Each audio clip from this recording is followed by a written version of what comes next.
नमस्ते बिहार, मैं आपके साथ रंजना रावत और बुलेटिन की शुरुआत करेंगे बेगूसराय की खबर से, जहां अपराधी बेखौफ है और दिन दहाड़े हत्या जैसी घटनाओं को अंजाम देने से बाज नहीं आ रहे।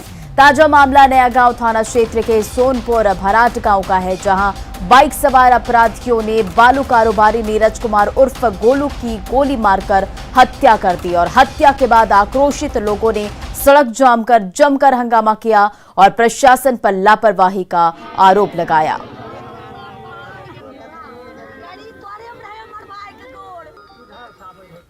सुनै छै नहीं खड़ा रहे ओने से हमरा पप्पा से बतियावे कहलकै की गोलू की हाल छौ, गोली मारलक और कोई बाते नहीं। राजेश राजकुमार सिंह दोनों मिल के इसको मर्डर कर दिए।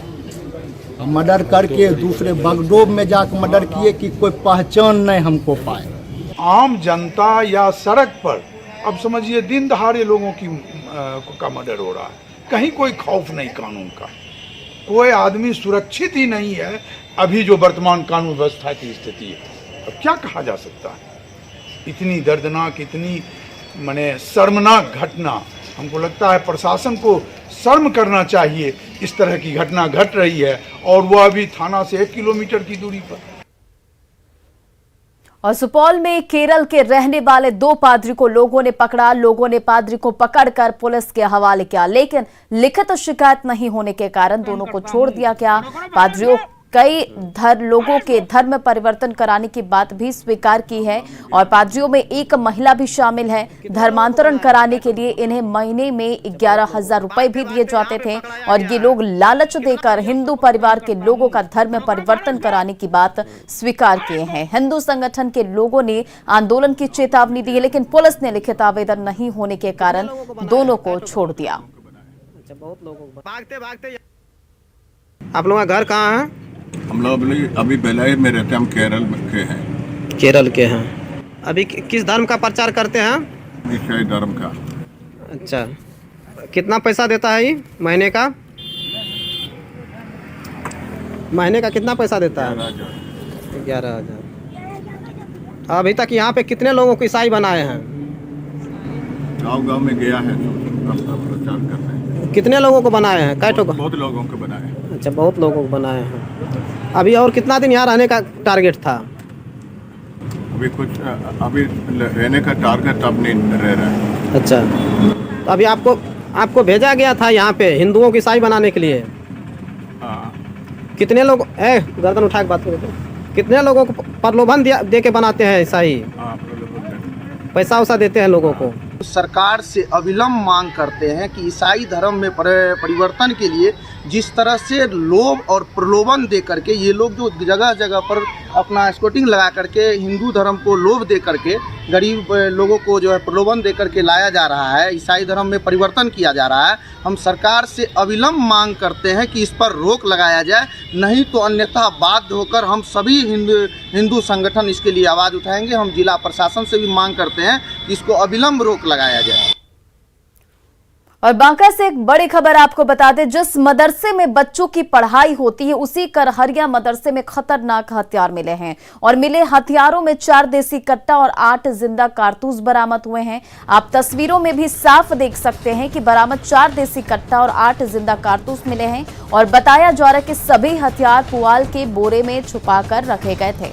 और हथियार कहां से आए, किस मंशा से रखे हुए थे, फिलहाल इस मामले पर स्थानीय पुलिस कुछ भी बोलने से बच रही है, लेकिन मदरसे के संचालक इस मामले को साजिश बता रहे हैं। मदरसे के संचालक की माने तो साजिशन मदरसे में हथियार को रखा गया है, उन्हें फंसाने की साजिश रची गई है। वहीं मदरसा संचालक के खिलाफ धौरैया थाना में मामला दर्ज हुआ है। वही पहले छज्जा पे देखे तो छज्जा पे देख करके बोला यहाँ तो कुछ नहीं है। डीएसपी साहब फोन किया होगा उधर से, तो डीएसपी साहब को बोले यहाँ कुछ नहीं है सर। उसके बाद आ करके यहाँ लिखने लगे कि इसमें लिख के दे देंगे, कहीं कुछ नहीं है। फिर कोई फ़ोन कर रहा है कि नहीं बोरा के नीचे है, कोई करने वाला वहाँ से बोल रहा है। तो जब तक उसे पता नहीं है तो उसको कैसे पता चला कि बोरा के नीचे है। और यहाँ तो खुला रहता है, 5 टाइम अजान होता है, कितना आदमी जाता है कितना आता है, हम हर वक्त यहाँ नहीं बैठे रहते हैं। और आरा से इस वक्त की बड़ी खबर हम आपको बता दें, ईंट से कुचलकर युवक की हत्या, धारदार हथियार से युवक की हत्या, बस स्टैंड के शौचालय के पास से शव बरामद। तो आरा से ये बड़ी खबर आपको बता रहे, जहां ईंट से कुचलकर युवक की हत्या कर दी गई है। पुलिस मामले की छानबीन में जुटी हुई है। धारदार हथियार से युवक की हत्या, बस स्टैंड के शौचालय के पास से मिला है शव। नवादा थाना क्षेत्र के बस स्टैंड का ये मामला, मौके पर पहुंचे पुलिस और मामले की छानबीन में जुटे। द्वारा से इस वक्त की बड़ी खबर, ईंट से कुचलकर युवक की हत्या। और इस पर अधिक जानकारी के साथ अभिनव हमारे सहयोगी फोन लाइन पर। अभिनव, क्या कुछ इस पर अधिक जानकारी है? जो मृतक के चाचा है उन्होंने बताया कि कल रात में वो शौचालय के पास ही खड़ा था, जिसके बाद से हम लोग काफी खोजबीन की, उसके बाद उसका पता नहीं चला। काफी देर रात तक उसकी खोजबीन की गई, पुलिस को भी सूचना दी गई थी, पर कोई उसका पता नहीं चला। फिर पता चला कि जो शौचालय है, उनके जो चाचा के मृतक का जो शौचालय है, वहाँ कैंपस में उसका शव गिरा हुआ था और निर्मम तरीके से हत्या की गई है। धारदार हथियार से मारा गया है, ईंट से कुचला गया और उसकी हत्या कर दी गई है। जिसके बाद जिस घटना के बाद पुलिस, नवादा थाना जो पुलिस है, उस घटनास्थल पर पहुंच कर मामले की छानबीन की जाएगी। जी अभिनय, मौके पर पुलिस पहुंची, मामले की छानबीन जारी, क्या कोई जानकारी निकल कर आ रही है सामने? बिल्कुल, बताया जाता है कि 1 से 2 दिन पूर्व कुछ मामूली विवाद हुआ था, जिसमें उस विवाद में एक जो लड़का था, आरोपी था, वो जेल भी जा चुका है। उसी को लेकर, उसी मामले को लेकर ये आशंका जताई जा रही है कि इसी मामले को लेकर इसकी निर्मम हत्या की गई है। जी अभिनय, इन तमाम जानकारी के लिए बहुत बहुत शुक्रिया। बिहार में जहरीली शराब का कहर जारी है। बुधवार से शुरू हुआ मौत का सिलसिला अब तक जारी है और मौत के आंकड़ों के साथ जहरीली शराब का दायरा भी बढ़ रहा है। गोपालगंज और बेतिया के बाद समस्तीपुर में भी 4 लोगों की मौत हुई और अब सवाल है कि शराबबंदी वाले राज्य में इतने लोग तक शराब पहुंची कैसे? जाहिर तौर पर यह पुलिस की नाकामी के साथ साथ लोकल स्तर पर माफिया से मिलीभगत का नतीजा है।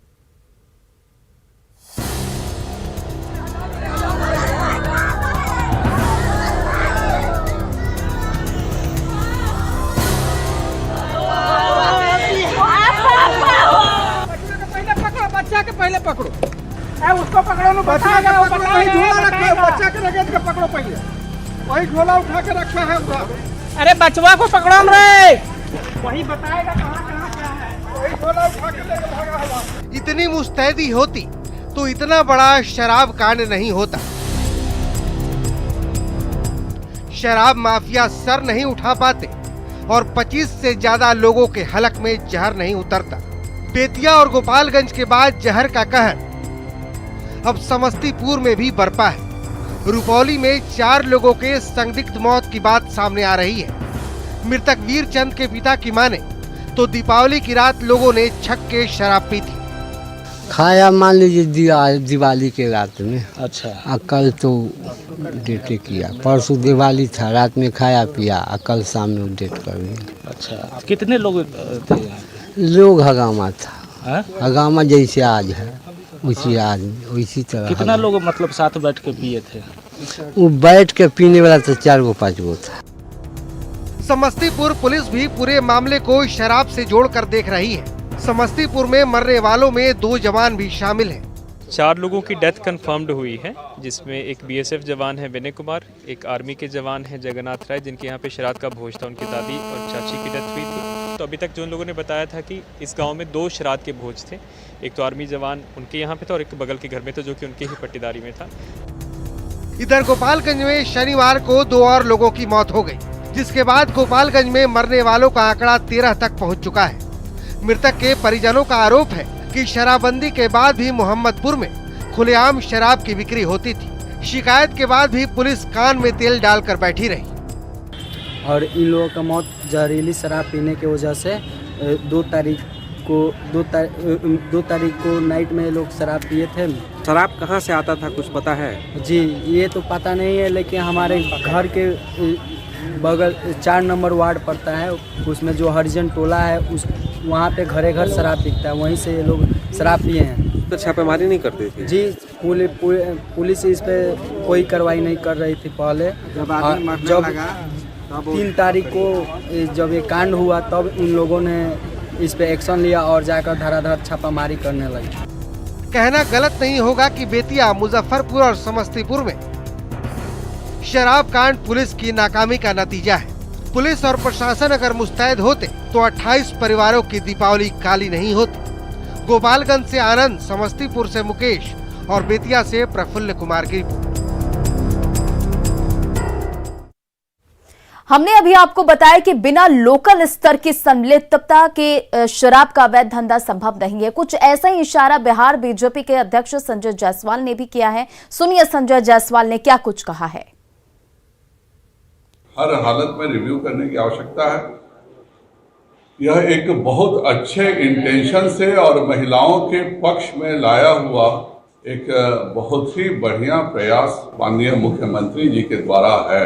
जहां पर मजबूती से पुलिस काम कर रही है, वहां पर कुछ घटनाएं हो रही हैं क्योंकि वो लोकल स्तर पर 3 नंबर का काम करने के कारण हो रहा है। जहां घटनाएं नहीं हो रही हैं, खास करके अगर मैं पूर्वी चंपारण की बात करूं, जो मेरा भी लोकसभा क्षेत्र का हिस्सा है, तो जो स्थितियां हैं वह भयावह हैं। कहीं ना कहीं पुलिस प्रशासन का सहयोग से पूर्वी चंपारण में शराब का काम चल रहा है। पश्चिम चंपारण के नौतन थाना के दक्षिणी तेलहुआ गांव में जहरीली शराब पीने से 15 लोगों की मौत के बाद प्रशासन हरकत में आ गई है। प्रशासन की टीम ने एक साथ 40 जगहों पर छापेमारी की। पुलिस ने भारी मात्रा में शराब के साथ महिला कारोबारी के साथ कई लोगों को गिरफ्तार किया है। इसी कड़ी में पुलिस की टीम ने नरकटियागंज में भी कई जगहों पर शराब के खिलाफ छापेमारी की और पुलिस ने सैकड़ों लीटर शराब को नष्ट किया। साथ ही 2 कारोबारी को गिरफ्तार भी किया गया है। और बड़ी खबर बगहा से है, जहां शराब की सूचना पर रामनगर के खजूरिया गांव पहुंची पुलिस का ग्रामीणों ने विरोध किया। गांव के लोग पुलिस वाले से उलझ गए और जिसमें कांस्टेबल को चोट आ गई और बताया जा रहा है कि मौके का फायदा उठाकर शराब तस्कर और शराबी वहां से भाग निकले।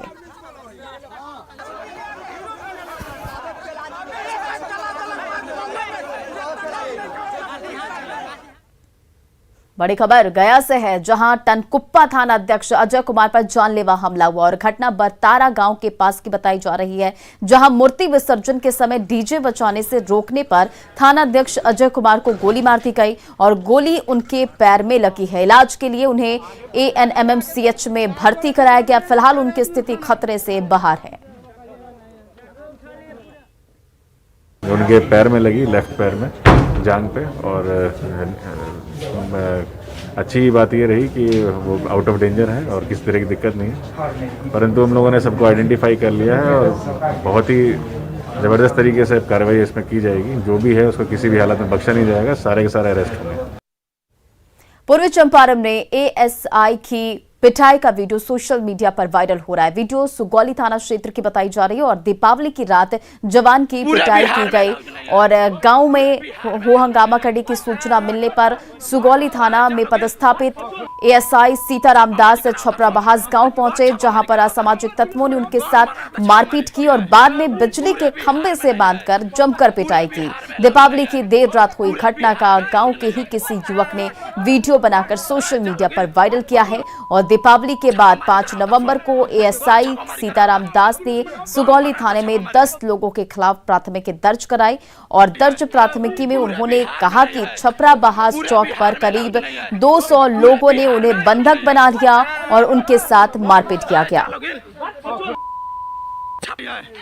पूरे बिहार में नहीं है, पूरे बिहार में अलाउड नहीं है, पूरे बिहार में अलाउड नहीं है। छापामारी करा होता है, कौन छापामारी करा होता है, कौन मरा था छापामारी? पूरे बिहार में नहीं है, पूरे बिहार में अलाउड नहीं है, पूरे। और खबर सोनपुर के हरिहरनाथ ओपी क्षेत्र से है, जहां एक चाय दुकानदार ने एक दूसरे चाय दुकानदार की चाकू मारकर हत्या कर दी और चाकूबाजी और मारपीट का वीडियो सोशल मीडिया पर वायरल है। तस्वीरों में आप साफ देख सकते हैं कि किस तरह सरेआम सड़क पर मारपीट और चाकूबाजी हो रही है और बताया जा रहा है कि एक दूसरे के सामने चाय दुकान चलाने को लेकर विवाद हुआ था, जिसके बाद आरोपी ने दूसरे चाय दुकान पर चाकू से हमला कर दिया, जिसके कारण वो बुरी तरह से जख्मी हो गया और घायल दुकानदार को पटना भेजा गया था, लेकिन इलाज के दौरान उसकी मौत हो गई। पुलिस आरोपियों की गिरफ्तारी के लिए छापेमारी कर रही है, लेकिन अभी तक किसी की गिरफ्तारी नहीं हो सकी है।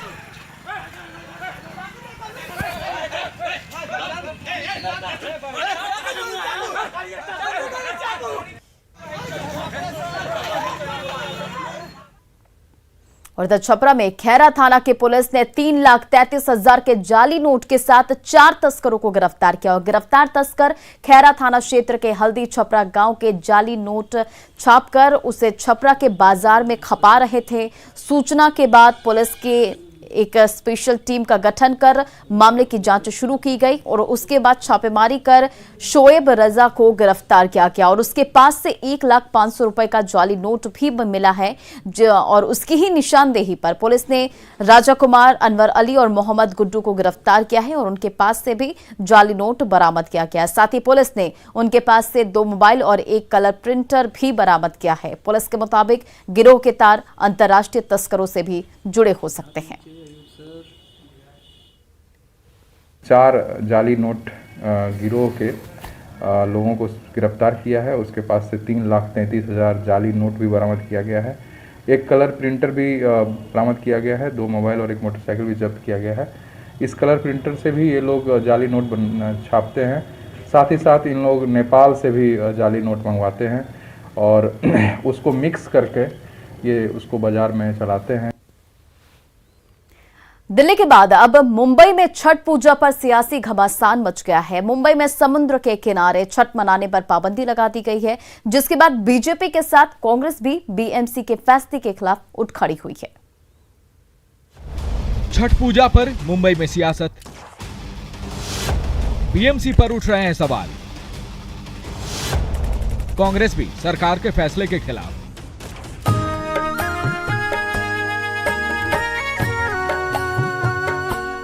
माया नगरी मुंबई में इस साल भी समुद्र किनारे छठ पूजा की छटा नहीं दिखेगी। कोरोना के चलते लगातार तीसरे साल बीएमसी ने छठ पर भीड़ भाड़ के मद्देनजर सख्त गाइडलाइन जारी की है। वहीं महाराष्ट्र सरकार ने भी नदी, तालाब और समुद्र किनारे छठ त्योहार मनाने पर पाबंदी लगा दी है, जिस पर बीजेपी के नेता धर्म को आधार बनाते हुए सरकार पर हमला बोल रहे हैं। ये महाराष्ट्र की सरकार कह रही है कि मुंबई में छठ पूजा समुद्र के किनारे नहीं होगी। फिर क्या छठ पूजा घर पे होगी? कहां होगी? पर जब भी हिंदू त्योहार आता है कि महाराष्ट्र की सरकार उसे मना कर देती है। वहीं कांग्रेस के नेता भी पाबंदी को गलत ठहरा रहे हैं। उनका कहना है कि बीएमसी से फैसला बदलने की अपील की जा रही है और जरूरत पड़ी तो सीएम उद्धव ठाकरे से मुलाकात कर भी मामले का समाधान निकाला जाएगा।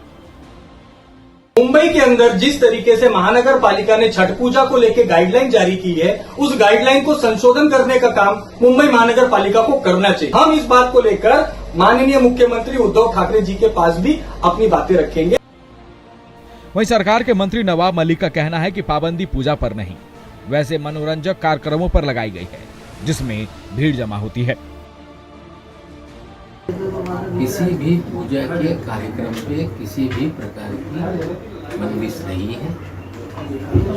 न किए बिना लोग समुद्र के किनारे या शहर में बहुत सारे तालाब हैं, वहाँ पर जाके छठ पूजा कर सकते हैं। लेकिन छठ पूजा के नाम पर जो राजनीतिक दल, सामाजिक संगठन मंच लगा के मनोरंजन के कार्यक्रम करते थे, उस पर पाबंदी है। इन सब के बीच छठ व्रती अपने तैयारियों में जुटे हुए हैं, जिन्हें उम्मीद है कि इस बार वो छठ पर पहले की तरह समुद्र में अर्घ्य दे पाएंगे। मुंबई से न्यूज़ 18 के लिए वसीम अंसारी की रिपोर्ट।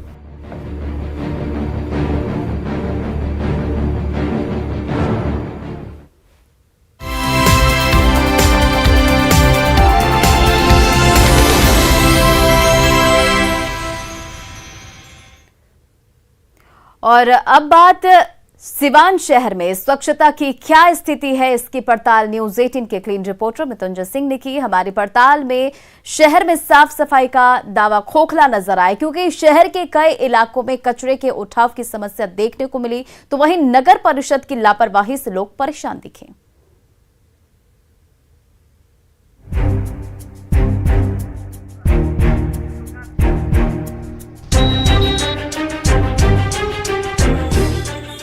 सिवान शहर में सफाई को लेकर क्या स्थिति है, ये तस्वीरें बयां कर रही है। जिस नगर परिषद के कंधे पर शहर को सुंदर बनाने का जिम्मा है, वो अपनी जिम्मेदारी से पल्ला झाड़ रहा है, क्योंकि शहर में कचरे के उठाव की दुरुस्त व्यवस्था है ही नहीं। हाँ, सफाई के नाम पर यदि कुछ होता है तो वो है खानापूर्ति। न्यूज 18 की मुहिम सर सफाई जरूरी है भाई में हम सिवान के हर एक गली मोहल्ले वार्ड की सर सफाई दिखाएंगे कि कितना हमारा सिवान साफ है। आप देख सकते हैं ये अस्पताल रोड है, इस तरह कई जगह है जहां सड़क पर ही कचरा डंपिंग कर दिया जाता है। साफ सफाई के नाम पर अधिकारी सिर्फ खानापूर्ति करते हैं। ऐसी शिकायत से परेशान लोगों ने न्यूज 18 के कैमरे पर अपनी नाराजगी जाहिर की, जबकि नगर परिषद के अधिकारी बेतुके दलीलें देते ही नजर आए। एनजीओ का जो काम है कूड़ा उठा के 9 बजे के पहले पॉइंट से उठा के इसको शहर को सफाई कर रखना है, लेकिन एनजीओ पूरी तरह से अपना काम नहीं कर पाती है। जनता वार्ड के वो लोग चाहें कि बिल्कुल कूड़ा उठ जाए, टाइमली सिवान बिल्कुल साफ सुथरा रहे। मांग करते हैं कि समय से 9 बजे का पहले कचरा उठ जाए। ध्यान देना चाहिए पार्षद लोग को। लेकिन आज भी हमने कोशिश किया है कि अलग से जो है 5-10 लोगों को लगा करके आज भी हम लोग साफ सफाई करवा रहे हैं, और निश्चित रूप से आप मानिए कि हम लोग साफ सफाई रेगुलर करवा रहे हैं। साफ रहेगा, घाट भी साफ रहेगा, के लिए लगातार प्रयासरत हैं और आएंगे। आप देखेंगे 2-4 दिनों के अंदर हम लोग इसका जो है समाधान निकाल लेंगे। कूड़े की कोई दिक्कत नहीं होगी सिवान में, हम लोग प्रयासरत हैं। निश्चित रूप से आने वाले 3-4 दिनों में आपको इस समस्या से निजात मिल जाएगी। जाहिर तौर पर शहर के कई इलाके गंदगी से घिरे नजर आए, बात चाहे अस्पताल रोड की हो या बस स्टैंड की, हर तरफ गंदगी का ही अंबार नजर आ रहा है। ऐसे में न्यूज 18 आपसे अपील कर रहा है कि अपने शहर को स्वच्छ और सुंदर बनाने के लिए खुद आगे आए, क्योंकि जब तक आपका शहर स्वच्छ नहीं होगा तब तक आप स्वस्थ भी नहीं रह सकते। इसलिए तो हम कहते हैं साफ सफाई जरूरी है भाई। हालांकि हमारी मुहिम को अधिकारी सराहना कर रहे हैं, लेकिन आवश्यकता है कि लोगों को निजात मिले ताकि हमारा शहर सिवान स्वच्छ और साफ दिखे। मृत्युंजय कुमार सिंह, न्यूज 18 सिवान। और इधर मुंगेर के कुतुलपुर पंचायत के हरि बाबू टोला में गंगा नदी तेजी से कटाव कर रही है और कटाव में ग्रामीणों में दहशत है और कटाव के कारण लोगों को विस्थापन का दर्द सता रहा है। लोगों का आरोप है कि कटाव से बचाव के लिए प्रशासन की ओर से कोई पहल नहीं की गई है।